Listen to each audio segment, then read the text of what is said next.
머지않아 결혼식을 올리게 되리라고 생각한 피에트로 크레스피는 자기가 자식처럼 깊은 애정을 갖고 있는 아우렐리아노 호세를 자기의 장남으로 키우겠다고 말했다.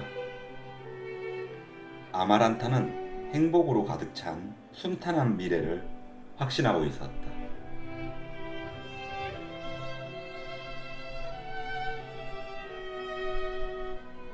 그러나 그녀는 레베카와는 달리 조금도 서두르는 기색이 없었다. 아마란타는 식탁보에 예쁜 무늬를 넣어 뜨개질을 하고 수실로 공작을 수놓을 때의 인내심을 가지고 피에트로 크레스피가 더 이상 참고 기다릴 수 없노라고 고백해 오기를 기다렸다. 그것은 10월의 어느 비오는 날에 찾아왔다.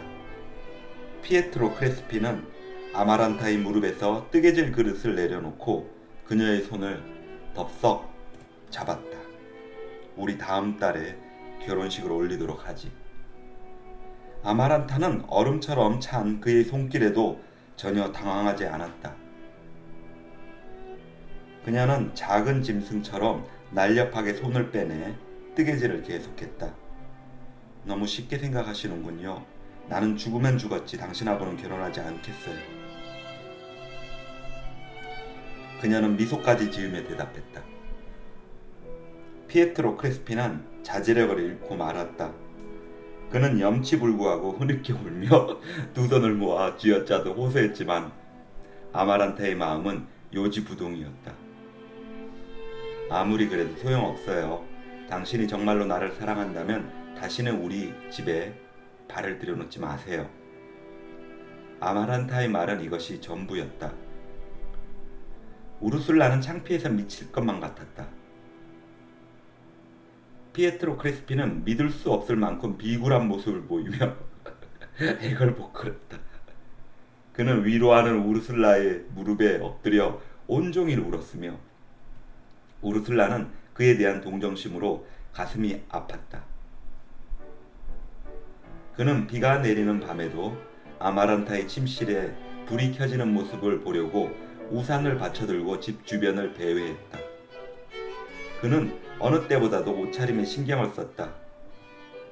고뇌에 찬 황제의 얼굴처럼 엄숙한 그의 표정에서는 어떤 위험마저 풍기는 듯했다.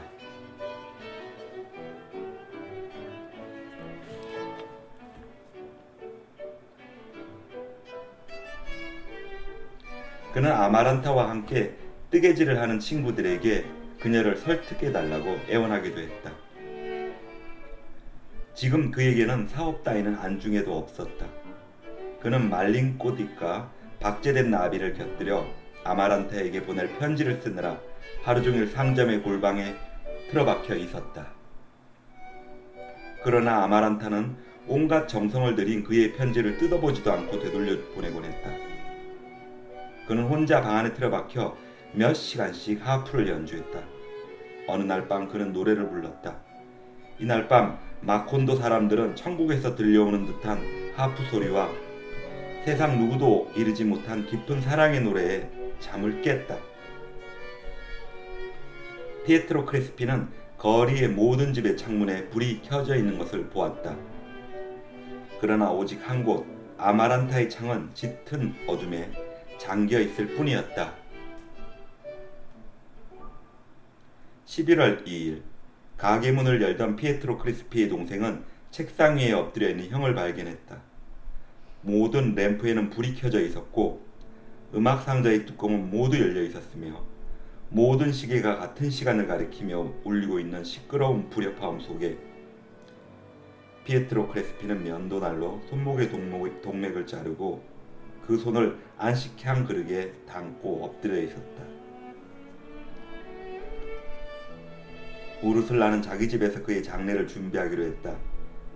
니카노로 신부는 종교의식에 의한 장례식과 묘지 매장을 거부했다. 우르슬라가 신부의 결정에 반발했다.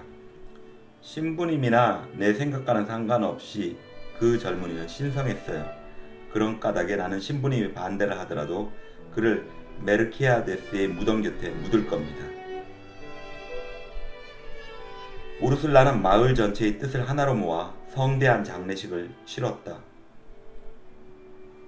아마란타는 침실에서 한 발짝도 밖으로 나오지 않았다. 그녀는 침대에 누워 우르슬라의 울음소리, 집안을 가득 채운 수많은 조문객들의 발작 소리와 얘기 소리, 그리고 그들의 통곡 소리, 짓밟힌 꽃향기가 실어오는 무거운 정적을 듣고 있었다. 저녁 때가 되자 아마란타는 피에트로 크레스피가 풍기는 라벤더 향수 냄새가 어디선가 풍겨오는 것 같은 환각에 휩싸였지만 극도의 자제력으로 겨우겨우 정신을 수습할 수 있었다. 우르슬라는 그녀를 거들떠보려고도 하지 않았다. 어느 날 오후 부엌으로 들어온 아마란타가 불이 붙어있는 아궁이에 손을 집어넣고 극심한 고통과 함께 살타는 냄새가 진동할 때까지 손을 태우는데도 우르슬라는 그녀에게 일말의 동정심도 보내지 않았다. 그것은 마음의 회한을 달래기 위한 아마란타의 처절한 자기학대였다. 그녀는 며칠 동안 계란 흰자 위를 담은 그릇에 손을 담그고 있어야 했다. 마침내 화상이 다 아물었을 즈음엔 마음의 상처도 같이 치유되어 있었다. 그 비극이 외부에 남긴 흔적은 그녀의 화상 입은 손에 감긴 채 죽을 때까지 풀린 적 없는 검은 붕대뿐이었다.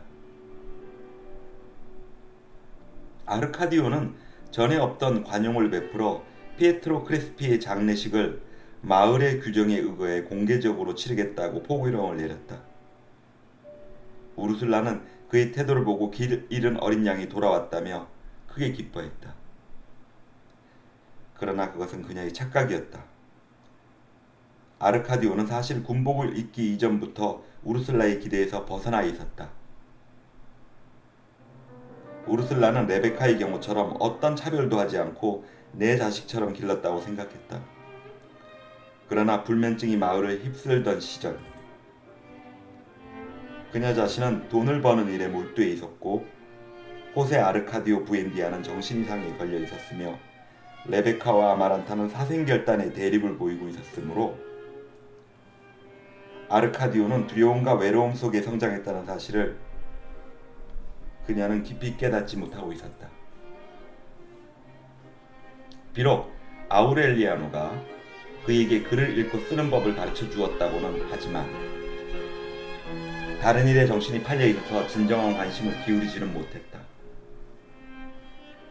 아우렐리아노는 그가 입던 옷을 아르카디오에게 물려주었다.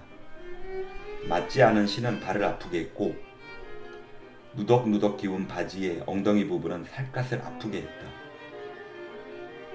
아르카디오가 마음을 터놓고 지내는 상대는 원주민 언어로 의사소통을 하는 비지타시온과 카타우레뿐이었다. 그러나 그를 진정으로 위해주는 유일한 사람은 메르키에아데스였다. 그는 난해하게 짝이 없는 책을 읽어주기도 했고 음판 사진술에 대해서도 자상하게 설명해 주었다. 메르키아데스가 죽었을 때 그가 남몰래 얼마나 많이 울었는지, 그가 남겨놓은 기록을 뒤져 메르키아데스를 소생시키려고 얼마나 많은 노력을 했는지 아는 사람은 아무도 없었다. 그가 이 같은 고통과 외로움에서 벗어날 수 있었던 것은 그의 말을 믿고 따르는 학생들이 있는 학교와 마음대로 포고령을 낼 수 있는 군복이 가져다준 권력 때문이었다. 어느 날 밤 카타리노의 술집에서 어떤 남자가 그에게 말했다. 당신은 부엔디아 가문을 욕되게 하고 있어. 부엔디아 집안 사람 같지 않게 말이오. 모여있던 사람들이 우려와는 달리 아르카디오는 그 남자를 총살시키지 않았다. 그리고는 이렇게 말했다. 나는 부엔디아 집안 사람이 아니오. 그리고 나는 그 사실을 다행으로 여기고 있어. 아르카디오의 출생 비밀을 알고 있는 사람들은 그가 출생의 비밀을 알고 있다고 생각했다. 그러나 사실 그는 자기에 대해서 전혀 모르고 있었다. 언젠가 음판 사진술 작업실에서 그의 피를 끓어오르게 했던 그의 어머니 필라르 테르네라는 호세 아르카디오와 아우렐리오나가 그랬듯이 그의 뇌리에 박혀 번뇌를 안겨주었다. 비록 그녀에게서 정과 같은 매력과 화사한 웃음소리는 찾아볼 수 없었지만 아르카디오가 연기와 같은 냄새를 따라가면 그녀가 그곳에 있곤 했다. 전쟁이 시작되기 얼마 전에 어느 날 그녀가 평소보다 늦게 어린 아들을 데리러 학교에 나타났을 때 아르카디오는 낮잠을 즐기는 장소이기도 하며 나중에 감옥으로 사용하게 된 교실에서 그녀를 기다리고 있었다. 아이가 마당에서 놀고 있었으므로 필라르 테르네라가 그곳을 지나갈 것이라고 짐작한 그는 그물 침대에 누워 초조한 마음을 억누르며 기다리고 있었던 것이다. 마침내 그녀가 나타나자 그는 그녀의 손목을 잡고 그물 침대 안으로 끌어들이려 했다. 안 돼, 이러면 안 돼. 나는 너를 즐겁게 해주고 싶긴 하지만 하나님께 맹세코 우리는 이래서는 안 돼. 필라르 테르네라는 겁에 질려 있었다.